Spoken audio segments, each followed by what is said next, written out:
আসসালামু আলাইকুম প্রিয় শিক্ষার্থী, সবাইকে স্বাগতম আমাদের নতুন আরেকটি ভিডিওতে। আজকে আমরা আলোচনা করব ক্লাস 9-10 এর সাফিক্স প্রিফিক্স নিয়ে। তো সাফিক্স প্রিফিক্স ক্লাস 9-10 এবং যারা 2027-এ এসএসসি পরীক্ষা এবং দাখিল পরীক্ষা দিবেন তাদের জন্য। আশা করি আজকের ক্লাসটিতে আপনি বেসিক একটা ধারণা পেয়ে যাবেন। এরপরে আজকের ক্লাসটা করার পরে আপনারা যারা সাফিক্স প্রিফিক্সের সমস্যা মনে করবেন তারা অবশ্যই আমাদের ফেসবুক পেজ বা ইউটিউব চ্যানেলে আমাদেরকে নক দিবেন। তখন আমরা একটা পিডিএফ শীট দিয়ে দিব আপনাদেরকে। ওই শীটের উপর ভিত্তি করে আপনি যখন চর্চা করেন তাহলে ইনশাল্লাহ আপনার সাফিক্স প্রিফিক্স কমপ্লিট হয়ে যাবে।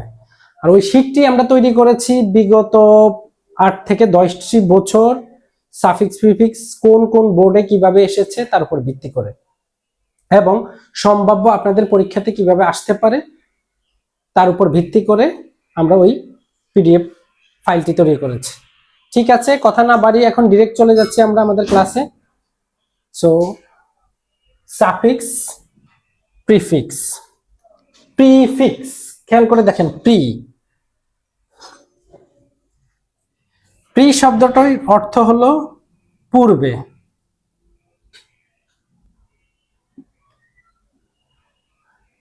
পূর্বে তার মানে কোন শব্দের পূর্বে যদি কোনো কিছু যুক্ত করা হয় তখন তাকে প্রিফিক্স বলা হয়। সাফিক্স হলো কোনো শব্দের শেষে,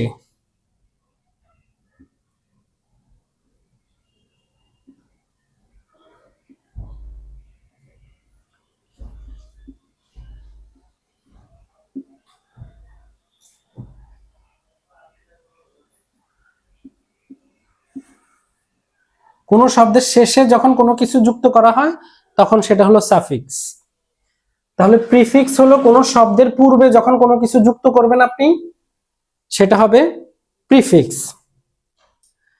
এই দুইটা শব্দ দেখে আমরা বুঝতে পারি মোটামুটি যে মূলত জিনিসটা কি। মূলত হলো আপনার পরীক্ষাতে কিছু শব্দ আসবে, কিছু প্যাসেজ আকারে কিছু অংশ আসবে, সেটাকে আপনি ধরেন এই একটা প্যাসেজ আসলো, এই প্যাসেজে কিছু শব্দ দেওয়া থাকবে জায়গায় জায়গায়, এই শব্দগুলোকে আপনাকে সাফিক্স অথবা প্রিফিক্স এটা করতে হবে। এখন সাফিক্স অথবা প্রিফিক্স করতে হবে তার মানে যে শব্দটা আপনার পরীক্ষার হলে দেওয়া থাকবে এর সামনে কিছু যুক্ত করতে হবে, না হয় পরে কিছু যুক্ত করতে হবে।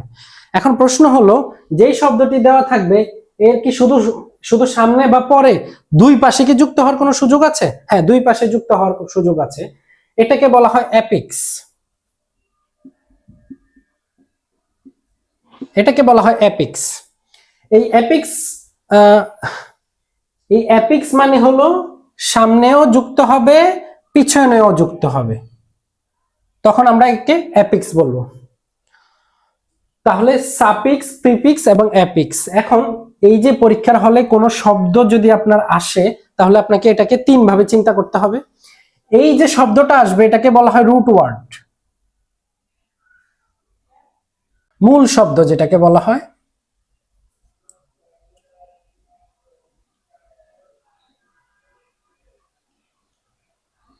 মূল শব্দ, এই মূল শব্দের আগে যদি কোনো কিছু আপনি যুক্ত করেন তাহলে সেটা হবে প্রিফিক্স, আর যদি মূল শব্দের পরে কিছু যুক্ত করেন সেটা হবে সাফিক্স।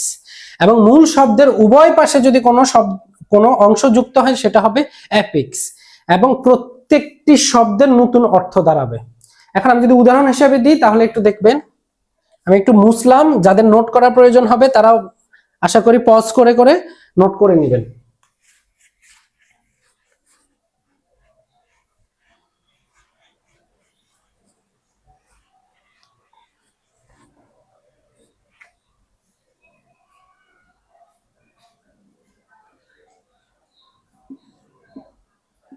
কমফোর্ট, এটা একটা শব্দ। আনকমফোর্ট, ফ্রি, এটা প্রিফিক্স হবে।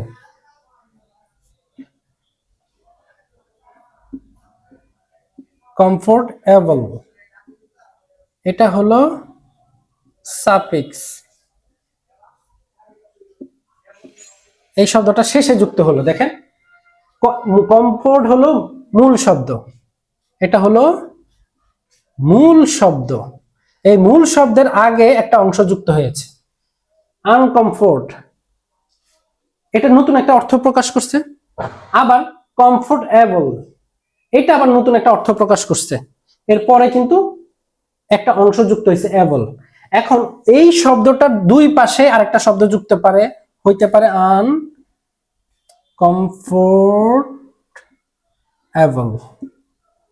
খেয়াল করে দেখেন, এটাকে আমরা বলবো অ্যাপিক্স।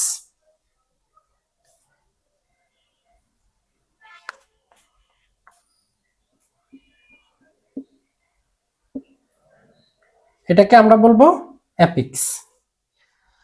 সো যেটা আমি বললাম আর কি, সাফিক্স, প্রিফিক্স এবং অ্যাফিক্স।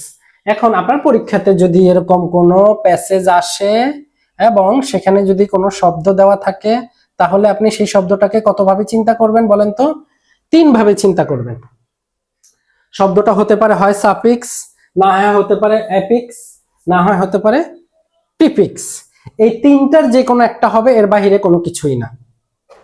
অবশ্যই অবশ্যই খেয়াল রাখবেন, ভিডিওটি সবার কাছে শেয়ার করে দিবেন, আমাদের সাথেই থাকবেন।